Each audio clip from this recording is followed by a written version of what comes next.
प्रकाश पाइला NEET UG 2026 result. National testing agency गुरुवार विलंबित संध्यारे नीट यूजी परीक्षा फल घोषणा करिछि। एन्सर की जारी करिवार प्राय 1 घंटा परे रेजल्ट जारी करा जाइछि। रेजल्ट जारी करिवा सह एनटीए कहिछि जे रेजल्ट ठीक समय जारी करा जाइछि। मेडिकल कॉलेजगुड़िकरे नामलेखा एवं काउंसेलिंग प्रक्रिया निर्धारित सूची अनुଯାୟୀ आरंभ होई परिबो।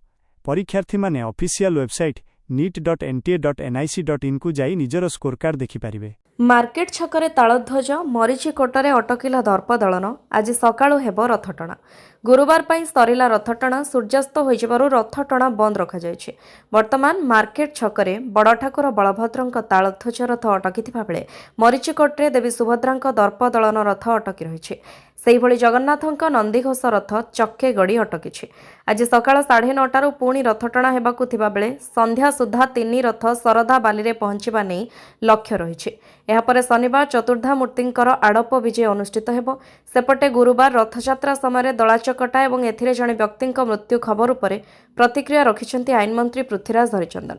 से कहिछन्ति दलाचकटा घटनार संपूर्ण खबर आसी नाही, तथापि हॉस्पिटल जाई घटना संपर्क में बुझिबाकू स्वास्थ्य मंत्री को निर्देश दैछन्ति मुख्यमंत्री। पहंडी सामान्य विलंब हैला, जहा फଳରେ रथरे परवर्ती नीतिकांति विलंब हैला। गत वर्ष भली बलभद्रଙ୍କ रथ मोड़ नै नाही। परवर्ती खबर, पुरी रथयात्रा रे ठेलापेला 2 भक्त मृत, संख्याधिक आहत। पुरी रथयात्रा रे एक बड़ अघटन घटिछि। बड़दाण्डरे ठेलापेलारे जणे भक्तଙ୍କ अणनिश्वासी होई मृत्यु घटिथिबा बेले एकाधिक आहत होइछन्ति। आहतଙ୍କୁ चिकित्सा निमंते हॉस्पिटल रे भर्ती करा जायछि। मिलिथिबा सूचना अनुसार चतुर्धा मूर्तिଙ୍କ पहंडी शेष हेबा परे चारमाळ फिटा जायथिला। एही समय हॉस्पिटल ठारू प्राय 1 किलोमीटर दूर छकठारे भक्तमानଙ୍କ मध्यरे ठेलापेला होइथिला। एही समय जणे पुरुष और महिला खसी तळे पड़ी जायथिले। सेमानଙ୍କ सह आखपाखरे जमा होइथिबा अन्य माने मध्य रास्तार गोटिए कड़कू चापी हो जायथिले। एथिरे अनेक पुरुष और महिला भक्त खंडिया खबरा होइथिले। जनकू गुरुतर अवस्था निकटस्थ हॉस्पिटल रे भर्ती करा जायथिला। सेठारे जणे भक्तଙ୍କ मृत्यु घटिथिबा जणा जायछि। मृतक जनक कटक जिल्लार अनिल दास बोली सुना जाउछि। अन्य जणे भक्तଙ୍କ मध्य चिकित्साधीन अवस्था रे मृत्यु घटिछि। परवर्ती खबर, गजपति जिला और सेंसस कोर्ट को बोमा धमक। 2 दिन तले राज्य में एकाधिक कोर्ट को बोमा धमक मिलता। एवं गजपति जिले में यार पुनरावृत्ति घटी। पारलाखेमुंडी थिबा जिला और सेंसस कोर्ट को इमेल जोगे बोमा धमक मिली। एहापरे पुलिस बोमा स्क्वाड पक्षर कोर्ट परिसर को तन्न तन्न करी जांच करा जायछि।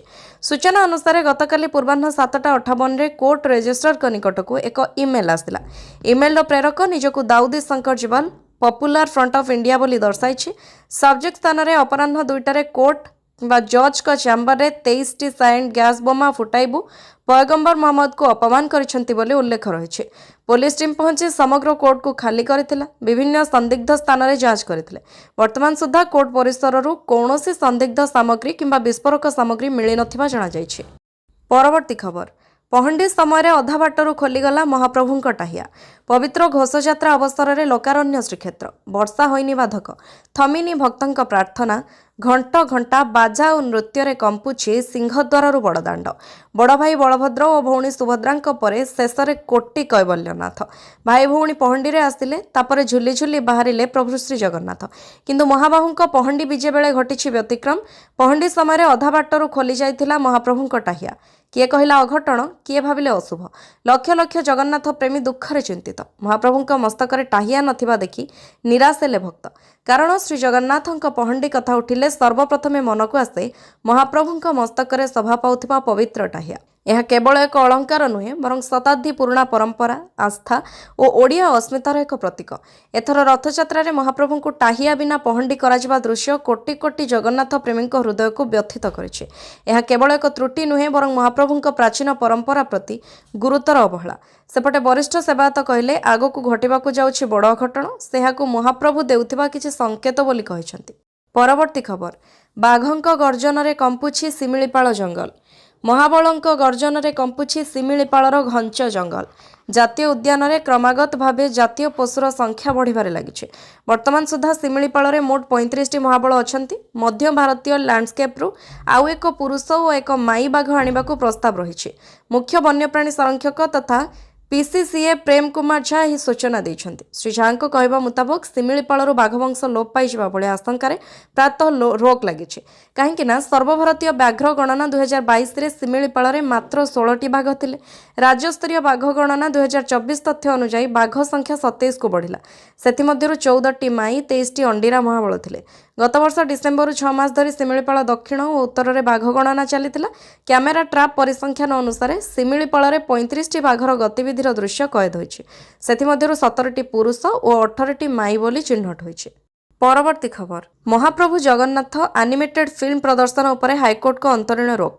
ବିବାଦ ଘେରରେ ଆନିମେଟେଡ୍ ଫିଲ୍ମ ମହାପ୍ରଭୁ ଜଗନ୍ନାଥ ଏହି ଚଳଚ୍ଚିତ୍ରର ପ୍ରଦର୍ଶନ ଉପରେ ମାନ୍ୟବର ହାଇକୋର୍ଟ ଅନ୍ତରୀଣ ଅଙ୍କୁଶ ଲଗାଇଛନ୍ତି।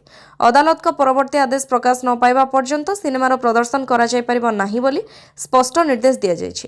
ସିନେମାରେ ମହାପ୍ରଭୁଙ୍କ ସଂସ୍କୃତି, ରୀତିନୀତି ଏବଂ ପରମ୍ପରାକୁ ଅତ୍ୟନ୍ତ କଦର୍ଥ କରାଯାଇଥିବା ନେଇ ଅଭିଯୋଗ ହୋଇଥିଲା। ଏହାକୁ ବିରୋଧ କରି ମହେଶ ସାହୁ ଏବଂ ଅନ୍ୟମାନଙ୍କ ପକ୍ଷରୁ ହାଇକୋର୍ଟରେ ଏକ ଜନସ୍ୱାର୍ଥ ମାମଲା ଦାୟର କରାଯାଇଥିଲା। ଏ ମାମଲାର ଶୁଣାଣି କରି ଏଭଳି ନିର୍ଦ୍ଦେଶ ଦେଇଛନ୍ତି ହାଇକୋର୍ଟ। ପରବର୍ତ୍ତୀ ଖବର, ସୌମ୍ୟ ରଞ୍ଜନ ଭିଡ଼ ହତ୍ୟା ମାମଲା ଭାଇରାଲ ଅଡିଓରେ ପୁଅକୁ ମାରିଦେବାକୁ କହୁଛି ଓମ୍। ବାଲିଅନ୍ତାରେ ଜିଆର୍ପି କନେଷ୍ଟବଳ ସୌମ୍ୟ ରଞ୍ଜନ ହତ୍ୟା ମାମଲା ଯେତେ ପୁରୁଣା ହେଉଛି, ନୂଆ ନୂଆ ତଥ୍ୟ ପଦାକୁ ଆସୁଛି। ସୌମ୍ୟଙ୍କ ହତ୍ୟା ପଛରେ ଓମ୍ ପ୍ରକାଶ ରାଉତଙ୍କ ହାତ ଥିବା ନେଇ ସୌମ୍ୟଙ୍କ ମା କବିତା ସ୍ୱାଇଁ ଅଭିଯୋଗ କରିଛନ୍ତି। ସୌମ୍ୟଙ୍କୁ ହତ୍ୟା କରିବା ସମୟରେ ସେଠାରେ ଥିବା ସହଯୋଗୀ ଓମ୍ଙ୍କ ଉପସ୍ଥିତି ଓ ଭିଡିଓରେ ଥିବା ସ୍ୱରକୁ ନେଇ ସନ୍ଦେହ ବଢ଼ୁଛି। ୟାକୁ ଧରରେ ବାଡ଼େଇ ମାରିଦିଅ, ୟାକୁ ଛାଡ଼ିଦେଲେ ଅସୁବିଧା ହୋଇଯିବ ବୋଲି ଭିଡିଓରେ କୁହାଯାଉଥିବା ଶୁଣିବାକୁ ମିଳୁଛି। ଏହି ସ୍ୱର ଓମ୍ର ବୋଲି ସୌମ୍ୟଙ୍କ ମା ଅଭିଯୋଗ କରିଛନ୍ତି। ଅନ୍ୟପକ୍ଷରେ ମାନବାଧିକାର କର୍ମୀ ଭଜମନ ବିଶ୍ୱାଳ ସୌମ୍ୟଙ୍କ ଘର ଅଡ଼ଶପୁର ସ୍ଥିତ ମୌଜପୁରଠାରେ ପହଞ୍ଚି ମା ଓ ବାପାଙ୍କ ସହିତ ଆଲୋଚନା କରିଥିଲେ। ଯେଉଁ ତଥ୍ୟ ପାଇଥିଲେ ତାକୁ ଜାତୀୟ ମାନବାଧିକାର ଆୟୋଗଙ୍କ ନିକଟରେ ଦାଖଲ କରାଯିବ ବୋଲି କହିଛନ୍ତି। ଶ୍ରୀ ବିଶ୍ୱାଳଙ୍କ କହିବା ଅନୁସାରେ ହତ୍ୟା ପଛରେ ଓମ୍ଙ୍କ ହାତ ଥିବା ସନ୍ଦେହ କରାଯାଉଛି, କିନ୍ତୁ କ୍ରାଇମବ୍ରାଞ୍ଚ ଅଦ୍ୟାବଧି କୌଣସି କାର୍ଯ୍ୟାନୁଷ୍ଠାନ ଗ୍ରହଣ କରିନାହିଁ। ଘଟଣା ଦିନ ଓମ୍ ଗଣମାଧ୍ୟମ ପୁଲିସକୁ ଦେଇଥିବା ବୟାନକୁ ଏନ୍ଏଚ୍ଆର୍ସି ଆୟୋଗଙ୍କ ଆଗରେ ବଦଳାଇଥିଲେ, ତେଣୁ ତାଙ୍କୁ ତଦନ୍ତ ପରିସରକୁ ନେବାକୁ ସେ ଦାବି କରିଛନ୍ତି। ପରବର୍ତ୍ତୀ ଖବର, ଏସ୍ପି ଏବଂ ଉପଜିଲ୍ଲାପାଳଙ୍କୁ ଜାଲ୍ ପରିଚୟପତ୍ର ଦେଖାଇଲେ ଆଇବି ଏଜେଣ୍ଟ। ସାଧାରଣ ଲୋକଙ୍କୁ ନୁହେଁ, ଏସ୍ପି ଏବଂ ଉପଜିଲ୍ଲାପାଳଙ୍କୁ 2 ଜଣ ଦେଖାଇଲେ ଜାଲ୍ ପରିଚୟପତ୍ର। ନିଜକୁ ଇଣ୍ଟେଲିଜେନ୍ସ ବ୍ୟୁରୋ, ଆଇବି ଏବଂ research and analysis wing agent ବୋଲି ପରିଚୟ ଦେଲେ। ବ୍ରହ୍ମପୁର ଏସ୍ପି ଉଭୟଙ୍କ ଉପରେ ସନ୍ଦେହ ପ୍ରକଟ କରି ଥାନାକୁ ତଦନ୍ତ ପାଇଁ ନିର୍ଦ୍ଦେଶ ଦେବା ପରେ 2 ଜଣ ଧରାପଡ଼ିଛନ୍ତି। ବ୍ରହ୍ମପୁର ବୈଦ୍ୟନାଥପୁର ଥାନା 2 ଜଣଙ୍କୁ ଗିରଫ କରିଛି। ଆନ୍ଧ୍ରପ୍ରଦେଶ ପଲାସା ଥାନା ବ୍ରାହ୍ମଣ ତରଙ୍ଗ ଗ୍ରାମର ଦୁର୍ଗାପ୍ରସାଦ ବ୍ରହ୍ମା ଓ ଆଙ୍କୁଲିର ପ୍ରଦୀପ କୁମାର ମଣ୍ଡଳକୁ ବ୍ରହ୍ମପୁର ବୈଦ୍ୟନାଥପୁର ଥାନା ପୁଲିସ ଗିରଫ କରିଥିବା ବ୍ରହ୍ମପୁର ଏସ୍ପି ଡକ୍ଟର ସର୍ବଣା ବିବେକ ଏମ୍ ପ୍ରେସ୍ ବିବୃତ୍ତିରେ ସୂଚନା ଦେଇଛନ୍ତି। ଉଭୟ ଅବସରପ୍ରାପ୍ତ ସେନା କର୍ମଚାରୀ, ସେମାନଙ୍କୁ ପଚରାଉଚରା କରାଯାଉଛି। ସମ୍ପତ୍ତି ବିବାଦର ସମାଧାନ ପାଇଁ ଉଭୟ ଏଭଳି କରିଥିବା ଜଣାଯାଇଛି। ଆଙ୍କୁଲିର ପ୍ରଦୀପ ମଣ୍ଡଳ ସେନାରେ କାମ କରିବା ସମୟରେ ବାହାରେ ରହୁଥିଲେ। ସେହି ସମୟରେ ତାଙ୍କ ଭାଇମାନେ ତାଙ୍କୁ ପୈତୃକ ସମ୍ପତ୍ତି ମାଲିକାନାରୁ ବାଦ୍ ଦେଇଥିଲେ। ସେ ବ୍ରହ୍ମପୁର ଫେରିବା ପରେ ଏ ସମ୍ପର୍କରେ ଜାଣିଥିଲେ। ପୈତୃକ ସମ୍ପତ୍ତି ଫେରି ପାଇବା ପାଇଁ ସମସ୍ତ ପ୍ରକାର ଉଦ୍ୟମ କରିଥିଲେ ପ୍ରଦୀପ। ସେ ତାଙ୍କ ବନ୍ଧୁ ଦୁର୍ଗାଙ୍କୁ ଡାକି ସହାୟତା ମାଗିଥିଲେ। ଏଥିପାଇଁ ସେମାନେ ଯୋଜନାବଦ୍ଧ ଭାବେ ପରିଚୟପତ୍ର ପ୍ରସ୍ତୁତ କରିଥିଲେ। ପରବର୍ତ୍ତୀ ଖବର, ବଡ଼ଦେଉଳରେ ଦତ୍ତ ମହାପାତ୍ର କମାଣ୍ଡର ଠେଲାପେଲା, ସେବକଙ୍କୁ ସେବାରୁ ନିଲମ୍ବନ କଲା ଶ୍ରୀମନ୍ଦିର ପ୍ରଶାସନ। ବଡ଼ଦେଉଳ ଭିତରେ ଦତ୍ତ ମହାପାତ୍ର କମାଣ୍ଡର ମୁହାଁମୁହିଁ ବନକ ଲାଗି ଚାଲିଥିବା ବେଳେ ଶ୍ରୀ ଜଗନ୍ନାଥ ମନ୍ଦିର କମାଣ୍ଡର ଓ ପୂର୍ବତନ ନୀତି ପ୍ରଶାସକ ବଡ଼ଦେଉଳ ଭିତରକୁ ଆସିବାକୁ ବିରୋଧ କରି ଏହି ତୁମୁଳ କାଣ୍ଡ ଘଟିଛି। ବନକ ଲାଗି ମହାପ୍ରଭୁଙ୍କ ଗୁପ୍ତ ନୀତି ହୋଇଥିବାରୁ ପ୍ରଶାସନିକ ଅଧିକାରୀଙ୍କୁ ବିରୋଧ କରିଥିଲେ ପାଳିଆ ଦତ୍ତ ସେବକ ରଶ୍ମିରଞ୍ଜନ ଦତ୍ତ ମହାପାତ୍ର। ଉଭୟ ପକ୍ଷ ମଧ୍ୟରେ ପ୍ରଥମେ ଯୁକ୍ତିତର୍କ ଓ ପରେ ଠେଲାପେଲା ହୋଇଥିଲା। ଘଟଣାରେ ଶ୍ରୀମନ୍ଦିର ପ୍ରଶାସନ ପକ୍ଷରୁ ବିଶୃଙ୍ଖଳା ସୃଷ୍ଟି କରିଥିବା ଅଭିଯୋଗରେ ରଶ୍ମିରଞ୍ଜନଙ୍କୁ ସେବାରୁ ନିଲମ୍ବନ କରାଯାଇଛି। ଅନ୍ୟପଟେ ଏନେଇ ଶ୍ରୀମନ୍ଦିର ପ୍ରଶାସନ ପକ୍ଷରୁ ସିଂହଦ୍ୱାର ଥାନାରେ ଏତଲା ମଧ୍ୟ ଦିଆଯାଇଛି। ପରବର୍ତ୍ତୀ ଖବର, 22 କୋଟି ବ୍ୟୟ ଅଟକଳରେ ନବୀକରଣ ହୋଇଛି କେସିଙ୍ଗା ରେଲୱେ ଷ୍ଟେସନ, ଉଦ୍ଘାଟନ କରିବେ ପ୍ରଧାନମନ୍ତ୍ରୀ। ସମ୍ବଲପୁର ରେଲୱେ ଡିଭିଜନ ଅଧୀନସ୍ଥ କେସିଙ୍ଗା ରେଲୱେ ଷ୍ଟେସନର ଶୁଭ ଉଦ୍ଘାଟନ ଆଜି ରେଳ ବିଭାଗ ପକ୍ଷରୁ କରାଯିବ। କେସିଙ୍ଗା ଷ୍ଟେସନର ନବୀକରଣ ବାବଦକୁ 22 କୋଟି ଖର୍ଚ୍ଚ ହୋଇଥିବା ବେଳେ ଏନେଇ ସୂଚନା ଦେଇଛି ରେଲୱେ ବିଭାଗ। ସେଥିପାଇଁ କେସିଙ୍ଗା ରେଲୱେ ଷ୍ଟେସନରେ ସଜବାଜ ଜୋରଦାର ଚାଲିଛି। ପ୍ରଧାନମନ୍ତ୍ରୀ ନରେନ୍ଦ୍ର ମୋଦି ଆଭାସୀ ମାଧ୍ୟମରେ ଆଜି ଅପରାହ୍ନ 2:30 ଉଦ୍ଘାଟନ କରିବେ ବୋଲି ଇଷ୍ଟ କୋଷ୍ଟର public relation officer Tribikram Seth ସୂଚନା ଦେଇଛନ୍ତି। ପରବର୍ତ୍ତୀ ଖବର, ପୁରୀ ରଥଯାତ୍ରାରେ ବିଦେଶୀ ଭକ୍ତଙ୍କ ଭିଡ଼ ଶୃଙ୍ଖଳା ଓ ଭକ୍ତିଭାବ ଦେଖି ବିମୋହିତ ହେଲେ ପର୍ଯ୍ୟଟକ। ବିଶ୍ୱ ପ୍ରସିଦ୍ଧ ରଥଯାତ୍ରା ପାଇଁ ଚଳିତ ବର୍ଷ ପୁରୀରେ ଲକ୍ଷ ଲକ୍ଷ ସ୍ଥାନୀୟ ଶ୍ରଦ୍ଧାଳୁଙ୍କ ସମେତ ବହୁ ସଂଖ୍ୟାରେ ବିଦେଶୀ ପର୍ଯ୍ୟଟକଙ୍କ ସମାଗମ ଦେଖିବାକୁ ମିଳିଛି। ତିନି ରଥରେ ମହାପ୍ରଭୁ ଶ୍ରୀଜଗନ୍ନାଥ, ବଡ଼ ଠାକୁର ବଳଭଦ୍ର ଏବଂ ଦେବୀ ସୁଭଦ୍ରାଙ୍କ ଦିବ୍ୟ ଦର୍ଶନ ଲାଭ କରିବା ସହିତ ଏହି ଐତିହାସିକ ଶୋଭାଯାତ୍ରାର ଆଧ୍ୟାତ୍ମିକ ପରିବେଶକୁ ଅନୁଭବ କରିବା ପାଇଁ ସାରା ବିଶ୍ୱରୁ ଭକ୍ତମାନେ ଶ୍ରୀକ୍ଷେତ୍ରରେ ପହଞ୍ଚିଛନ୍ତି। ଉତ୍ସବ ସମୟରେ ଭାରତୀୟ ତୀର୍ଥଯାତ୍ରୀମାନଙ୍କ ଦ୍ୱାରା ପ୍ରଦର୍ଶିତ ଅତୁଟ ବିଶ୍ୱାସ, ଭକ୍ତି ଏବଂ ଶୃଙ୍ଖଳା ବିଦେଶୀ ଭକ୍ତମାନଙ୍କୁ ବିଶେଷ ଭାବେ ଆକର୍ଷିତ କରିଛି। ରଥଯାତ୍ରାର ପରିବେଶକୁ ନେଇ ଜଣେ ବିଦେଶୀ ମହିଳା ଭକ୍ତ ନିଜର ପ୍ରତିକ୍ରିୟା ରଖିଛନ୍ତି। ଭକ୍ତ ଜଣକ କହିଛନ୍ତି ଯେ ଭାରତୀୟମାନେ ଗଭୀର ନିଷ୍ଠା ଓ ଭକ୍ତିର ସହ ପ୍ରଭୁଙ୍କୁ ପ୍ରାର୍ଥନା କରନ୍ତି, ଯାହା ତାଙ୍କ ହୃଦୟକୁ ସ୍ପର୍ଶ କରିଛି। ସେହିପରି ଆମେରିକାର କାଲିଫର୍ଣ୍ଣିଆରୁ ଆସିଥିବା ଅନ୍ୟ ଜଣେ ପର୍ଯ୍ୟଟକ କହିଛନ୍ତି, ସେ ଗତ 10 ବର୍ଷ ଧରି ଏହି ମୁହୂର୍ତ୍ତକୁ ଅପେକ୍ଷା କରିଥିଲେ। ସେ ନିଜ ଜୀବନକାଳ ମଧ୍ୟରେ 126ଟି ଦେଶ ବୁଲିଛନ୍ତି ଏବଂ 3 ଥର ଭାରତ ଆସିଛନ୍ତି, କିନ୍ତୁ କେବଳ ରଥଯାତ୍ରା ଦେଖିବା ପାଇଁ ସେ ବିଶେଷ ଭାବେ ପୁରୀ ଆସିଛନ୍ତି। ରାସ୍ତାରେ ରଥ ଗଡ଼ିବା, ଭକ୍ତଙ୍କ ଦ୍ୱାରା ରଥ ଟଣାଯିବା ଏବଂ ଲୋକଙ୍କ ମଧ୍ୟରେ ଥିବା ଉତ୍ସାହ ଦେଖି ସେ ଅତ୍ୟନ୍ତ ଆନନ୍ଦିତ ଥିବା ପ୍ରକାଶ କରିଛନ୍ତି। ପରବର୍ତ୍ତୀ ଖବର, ଜାହାଜ କମ୍ପାନୀଗୁଡ଼ିକ ପାଇଁ ପରାମର୍ଶ ଜାରି କଲେ ଭାରତ ସରକାର। ହର୍ମୁଜ ପ୍ରଣାଳୀ ଦେଇ ଭାରତୀୟ ନାବିକମାନଙ୍କୁ ନ ନେବାକୁ ଏବଂ ପାରସ୍ୟ ଉପସାଗରରେ ସତର୍କ ରହିବାକୁ ଜାହାଜ କମ୍ପାନୀଗୁଡ଼ିକ ପାଇଁ ଭାରତ ସରକାର ପରାମର୍ଶ ଜାରି କରିଛନ୍ତି। ଇରାନ ଆମେରିକା ସଂଘର୍ଷ ସମୟରେ ହର୍ମୁଜ ପ୍ରଣାଳୀରେ କିଛି ଟ୍ୟାଙ୍କରକୁ ଟାର୍ଗେଟ୍ କରାଯିବା ପରେ ଭାରତ ଏହି ପଦକ୍ଷେପ ନେଇଛି। ସାମ୍ପ୍ରତିକ ଆକ୍ରମଣରେ 2 ଜଣ ଭାରତୀୟ ନାବିକ ପ୍ରାଣ ହରାଇଛନ୍ତି। ଭାରତ ସରକାର ସାମୁଦ୍ରିକ ପ୍ରଶାସନ ମହାନିର୍ଦ୍ଦେଶାଳୟ ମାଧ୍ୟମରେ ଜାହାଜ କମ୍ପାନୀ ଏବଂ ସମ୍ପୃକ୍ତ ଅଂଶୀଦାରମାନଙ୍କ ପାଇଁ ଏକ ପରାମର୍ଶ ଜାରି କରିଛନ୍ତି। ଉପସାଗରୀୟ ଅଞ୍ଚଳରେ ବର୍ଦ୍ଧିତ ସୁରକ୍ଷା ଚ୍ୟାଲେଞ୍ଜକୁ ଦୃଷ୍ଟିରେ ରଖି ଡିଜିଏମ୍ଏ ଜାହାଜ ମାଲିକ, ଜାହାଜ ପରିଚାଳକ ଏବଂ ଆର୍ପିଏସ୍ଏଲ୍ କମ୍ପାନୀଗୁଡ଼ିକୁ ପରବର୍ତ୍ତୀ ନିର୍ଦ୍ଦେଶ ପର୍ଯ୍ୟନ୍ତ ହର୍ମୁଜ ପ୍ରଣାଳୀରେ ପରିବହନ କରୁଥିବା ଜାହାଜରେ ଭାରତୀୟ ନାବିକମାନଙ୍କୁ ନିୟୋଜିତ କରିବାରୁ ନିବୃତ୍ତ ରହିବାକୁ ନିର୍ଦ୍ଦେଶ ଦେଇଛନ୍ତି। ପରବର୍ତ୍ତୀ ଖବର, ଇସ୍ରୋରେ ଚିନ୍ତା, ଗତ କିଛି ମାସରେ ମହାକାଶ ଗବେଷଣା ସଂସ୍ଥା ଛାଡ଼ିଲେଣି ଶତାଧିକ ବୈଜ୍ଞାନିକ। ଭାରତୀୟ ମହାକାଶ ଗବେଷଣା ସଂସ୍ଥା ଇସ୍ରୋର ଗଗନାୟନ ଓ ଚନ୍ଦ୍ରାୟନ 3 ପରି ମହତ୍ୱାକାଂକ୍ଷୀ ଓ ଗୁରୁତ୍ୱପୂର୍ଣ୍ଣ ମିଶନ ସହିତ ଜଡ଼ିତ ବୈଜ୍ଞାନିକଙ୍କ ଇସ୍ତଫା ମହାକାଶ ବିଭାଗର ଚିନ୍ତା ବଢ଼ାଇ ଦେଇଛି। ଗତ କିଛି ମାସ ହେଲା 100ରୁ ଅଧିକ ବୈଜ୍ଞାନିକ ଚାକିରି ଛାଡ଼ି ଦେଇଛନ୍ତି। ବିଭାଗ ବୈଜ୍ଞାନିକଙ୍କ ପଳାୟନ ରୋକିବାକୁ ବଡ଼ ପଦକ୍ଷେପ ନେଇଛି। ଜୁଲାଇ 14 ତାରିଖରେ ଜାରି ଏକ ନୂଆ ବିଭାଗୀୟ ଚିଠି ଜରିଆରେ ବୈଜ୍ଞାନିକଙ୍କ ସ୍ୱେଚ୍ଛାକୃତ ସେବାନିବୃତ୍ତି ଓ ଇସ୍ତଫାକୁ ନେଇ ରହିଥିବା ନିୟମକୁ ଅଧିକ କଠୋର କରାଯାଇଛି। ଟାଇମ୍ସ ଅଫ୍ ଇଣ୍ଡିଆ ରିପୋର୍ଟ ଅନୁସାରେ ମହାକାଶ ବିଭାଗ ବୈଜ୍ଞାନିକଙ୍କ ଚାକିରି ଛାଡ଼ିବା ଉପରେ କୌଣସି ସଂଖ୍ୟା ପ୍ରଦାନ କରିନାହିଁ, କିନ୍ତୁ ସୂତ୍ର ଅନୁସାରେ ଏହି ସଂଖ୍ୟା 100ରୁ 120 ଭିତରେ ହେବ। ପରବର୍ତ୍ତୀ ଖବର, ରାମ ମନ୍ଦିର ଦାନ ଚୋରି ଘଟଣା, ଅଯୋଧ୍ୟାକୁ ବଦନାମ କରିବା ଉଦ୍ୟମକୁ ଯୋଗୀଙ୍କ ନିନ୍ଦା। ଅଯୋଧ୍ୟା ରାମ ମନ୍ଦିରରେ ଦାନ ଅର୍ଥ ଚୋରି ଘଟଣା ଭକ୍ତମାନଙ୍କ ଭାବାବେଗକୁ ଗଭୀର ଭାବରେ ଆଘାତ ଦେଇଛି ବୋଲି ଉତ୍ତରପ୍ରଦେଶ ମୁଖ୍ୟମନ୍ତ୍ରୀ ଯୋଗୀ ଆଦିତ୍ୟନାଥ କହିଛନ୍ତି। ଏଥିସହିତ ସେ ଅଭିଯୋଗ କରିଛନ୍ତି ଯେ ଏହି ଘଟଣାକୁ ଆଧାର କରି ଅଯୋଧ୍ୟାର ଛବିକୁ ମଳିନ କରିବା ଏବଂ ରାମ ମନ୍ଦିରକୁ ବଦନାମ କରିବା ପାଇଁ କିଛି ଲୋକ ଉଦ୍ୟମ କରୁଛନ୍ତି। ମୁଖ୍ୟମନ୍ତ୍ରୀ କହିଛନ୍ତି, ଘଟଣା ସାମ୍ନାକୁ ଆସିବା ମାତ୍ରେ ପୋଲିସ ତୁରନ୍ତ କାର୍ଯ୍ୟାନୁଷ୍ଠାନ ନେଇଥିଲା। ଚୋରି ଘଟଣାରେ ସମ୍ପୃକ୍ତ ଅଭିଯୋଗମାନଙ୍କୁ ଗିରଫ କରାଯାଇଛି ଏବଂ ଚୋରି ହୋଇଥିବା ଅର୍ଥର ବଡ଼ ଅଂଶ ଉଦ୍ଧାର କରାଯାଇଛି।